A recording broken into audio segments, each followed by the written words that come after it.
Okay, good morning po sa inyong lahat. Welcome po ulit sa ating vlog. Ang ipapakita po natin ngayon ay ang aming pagbabakuna na kung saan ay ipapainom po natin yung bakuna. Yung nakikita nyo po ay yung bubuksan yung vial tapos hahaluin niya. Ayan.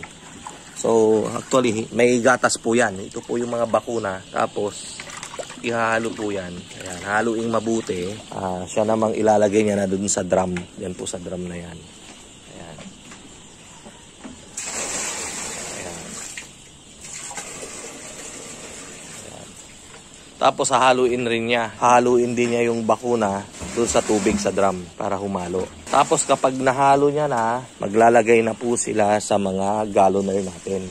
Yung ating bakuna, yung live po kasi yan, kinulture po yan na live virus ba? So maglalagay lang po sila ng tubig na yung tamang-tama lang pong iinumin ng ating mga sisiw within 4 hours. Kasi paglagpas po ng 4 hours patay na yung ating bacteria ba dyan or virus So kailangan mainom kaagad nila para matake na ng kanilang katawan.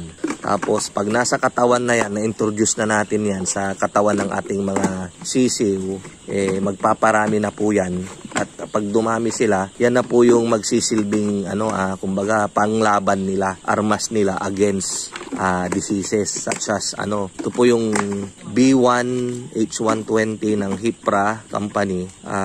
Ito po yung pinapatak sa mata. Ngayon ang ginawa namin, dinodoble po namin. Pagkapatak po namin sa mata, the following day, pinapainom po ulit namin sila para sigurado. Lalo na kapag yung poultry boy natin, mabilis silang magpatak. Parang po yun yung sa eye drop. Yun. Pag masyadong mabilis kasi, minsan hindi tumatama sa mata. Kaya kapag pinainom, nakakasigurado po tayo na iniinom yan, iinumin ng ating mga sisiw.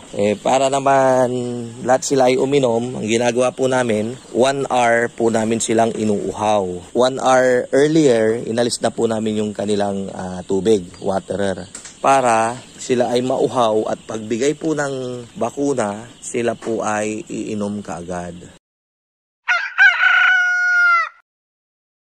So yan po yung mga nakikita ninyo. Umiinom na po sila.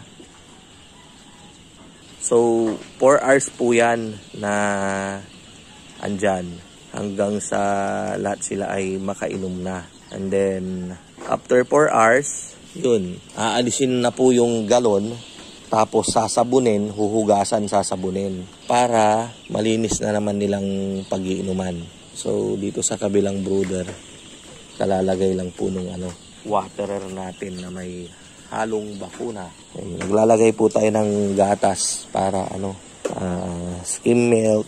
Kung walang skim milk sa lugar ninyo, pwede naman po yung mga powdered milk na pangbata. Kami, yung nilagay namin kanina ay Bear Brand powdered milk. Ito po. Ayan. Yung bakuna naman po namin ay ito naman. Po yung takip, yung orange.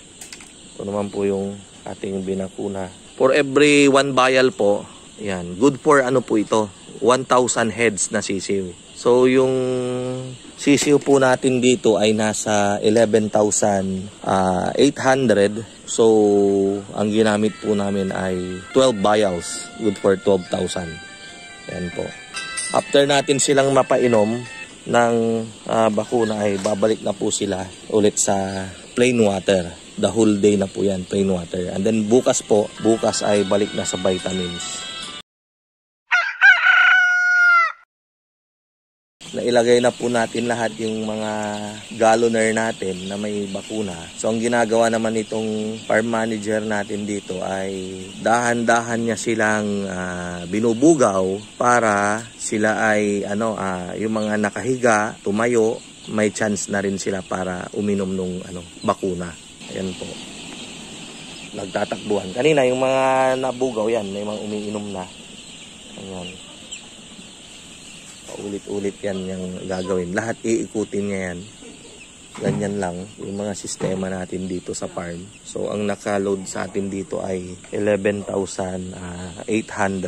Ito po yung building natin. Meron siyang habang 240 feet ata. Kung di ako nagkakamali. Yan hanggang dun sa dulo. At meron naman siyang lapad na 30 feet. 4 hours po yan. Anong oras na ba? Nag-start tayo ng kaninang 8:30 dito sa aking orasan, Rilo. Natatapos po yan ng 9:30, 10:30. 11:30 po nila aalisin. Tapos magple-plain water na sila. Dun sa mga nagtatanong pala kung ano yung drum na to. Well, yan po yung nagsisilbing heater natin sa gabi.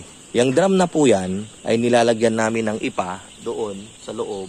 Tapos yung ipa ho ay dahan-dahang nasusunog at nag-i-induce po siya ng init. At yung init na yon ang siya namang nagsisilbing pampainit sa ating mga sisiw. Yan, yung mga nilalamig pupunta po dyan sa silungan. So, ganyan po magpainit yung ating mga sisiw. Sobrang nakakatipid po kasi kami kapag ganyan yung gagamitin naming heater. Instead na yung LPG. Kasi masyado pong mahalang ngayon, LPG. Yung isang drum na yan, uubos lang yan ng isang sako na ipa, buong gabi na po yan. Isang sako kada drum. So kung ang heater namin dito ay nasa 24, 24 na sako ng ipa yung aming magagamit.